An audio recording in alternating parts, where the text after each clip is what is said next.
India post GDS भरतीसाठी आवश्यक कागदपत्रांमध्ये हे समाविष्ट आहे.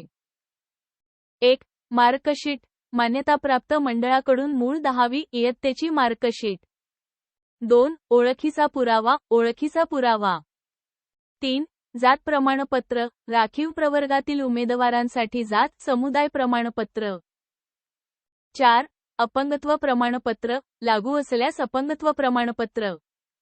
5. वैद्यकीय प्रमाणपत्र, सरकारी रुग्णालय, दवाखाना किंवा प्राथमिक आरोग्य केंद्राचे वैद्यकीय प्रमाणपत्र. 6. संगणक ज्ञान प्रमाणपत्र, मान्यताप्राप्त संस्थेकडून 60 दिवसांचे संगणक ज्ञान प्रमाणपत्र. 7. जन्मतारखेचा पुरावा, जन्मतारखेचा पुरावा. आणि 8. आदिवासी स्थानिक बोली प्रमाणपत्र, अरुणाचल प्रदेश राज्यात गुंतलेल्या बाबतीत आदिवासी स्थानिक बोलींच्या ज्ञानाबाबत सक्षम प्राधिकरणाकडून प्रमाणपत्र. उमेदवारांना ही कागदपत्रे मूळ आणि स्वयं साक्षांकित छायाप्रतीच्या 2 संचांमध्ये सादर करणे आवश्यक आहे. छोटी यादी तयार करणाऱ्या उमेदवारांना मूलभूत वैद्यकीय फिटनेस चाचणी द्यावी लागेल.